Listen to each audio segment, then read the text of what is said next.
Bismillahirrahmanirrahim. Assalamualaikum warahmatullahi wabarakatuh. Waalaikumsalam warahmatullahi wabarakatuh.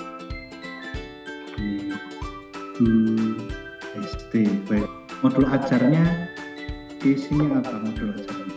Modul ajar yang saya buat adalah modul ajar pendidikan agama Islam dengan materi menghadirkan sholat dan zikir dalam kehidupan, Pak. Terus metode yang dipakai apa?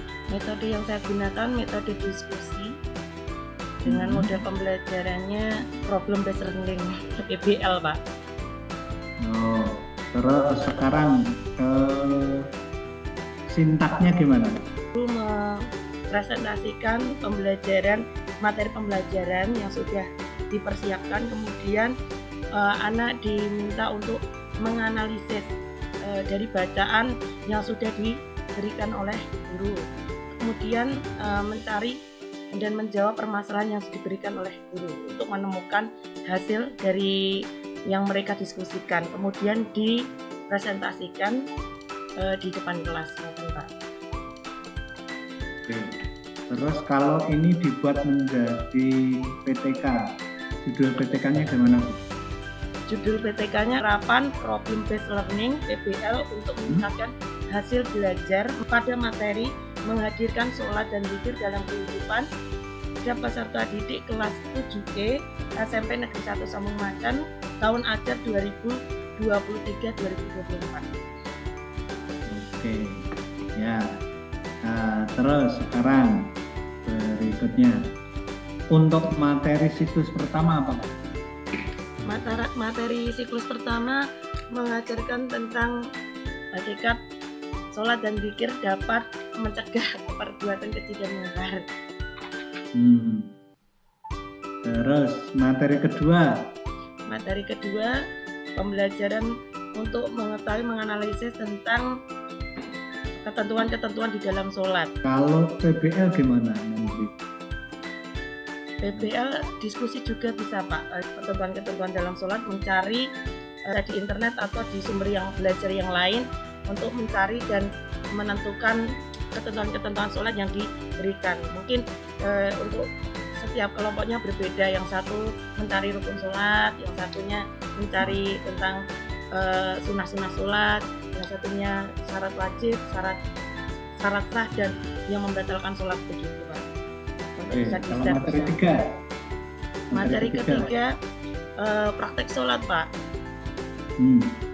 Kalau praktek sholat, PBL-nya di mana?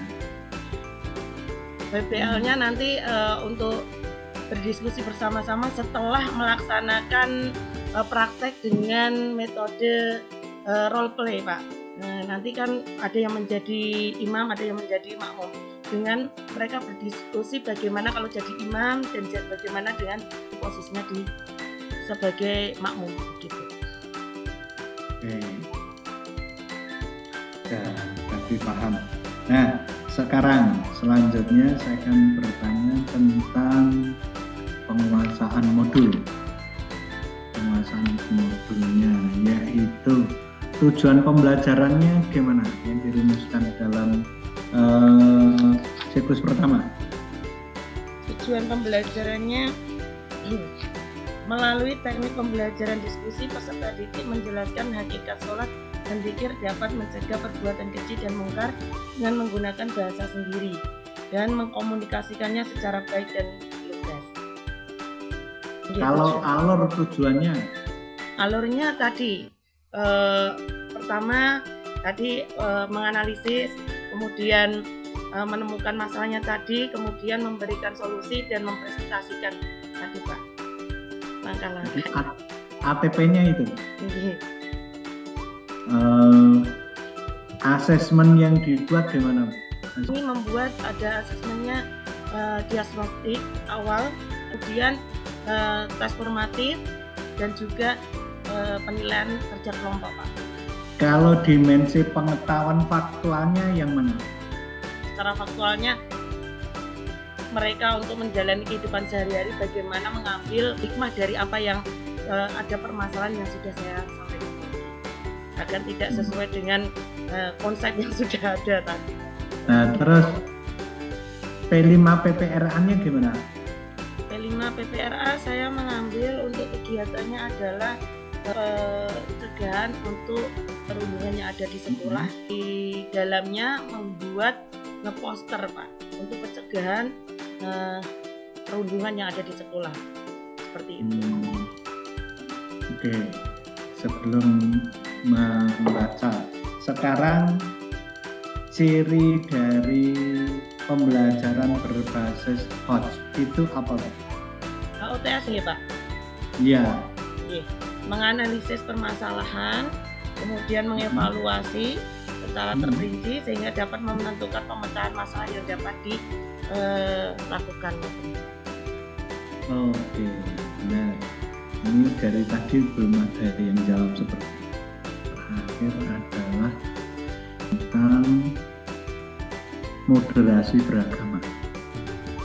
Jadi materi tadi bagaimana menyisipkan nilai-nilai moderasi beragamanya. Untuk moderasi beragama karena memang di dalam kita mengajar di sekolah itu tidak hanya beragama Islam saja, kita juga mengajarkan pentingnya untuk saling menghargai. Walaupun berbeda dengan agama yang lain, ketika mereka melakukan ibadahnya juga kita harus tetap juga menghargai, tidak mengganggu. Berikan contoh pertanyaan pemantik. Pertanyaan pemantik pada modul ajar yang saya buat adalah apa makna sholat, kemudian apa makna zikir, mengapa sholat penting harus dilakukan, dan bagaimana dampak sholat bagi kehidupan, serta bagaimana sholat dan zikir dapat mencegah perbuatan keji dan mungkar. Fungsi pertanyaan pemantik itu untuk apa Pak? Untuk memberikan semangat motivasi untuk akan kita pelajari pada pertemuan ini, gitu Pak. Biar mereka punya pandangan dulu apa yang kita mau pelajari, apa yang akan kita pelajari pada pembelajaran tersebut. Oke, sekarang Bu Esti silakan membaca yang surat Ali Imran 193.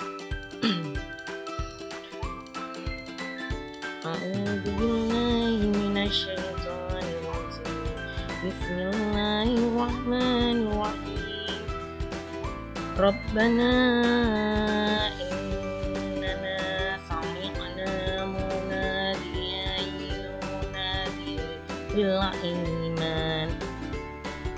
imani ana aminu bi rabbikum fa amanna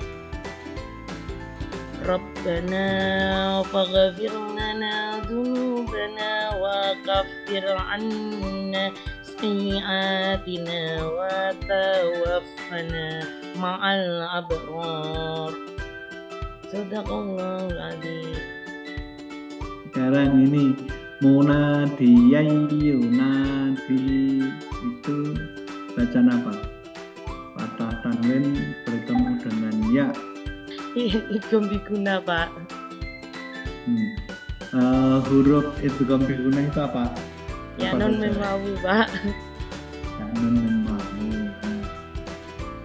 Itu terus kemudian birabbikum amanna. Gunah Pak. Gunah yang mana? Nun di tasbih. Kalau birabbikum amanna, membacanya birabbikum atau birabbikum amanna? Birabbikum Pak. Kum biasa Pak. Idhar Pak Safawi. Oke, ini ditulis. Terima kasih. Sudah tentu saja. Wassalamualaikum warahmatullahi wabarakatuh.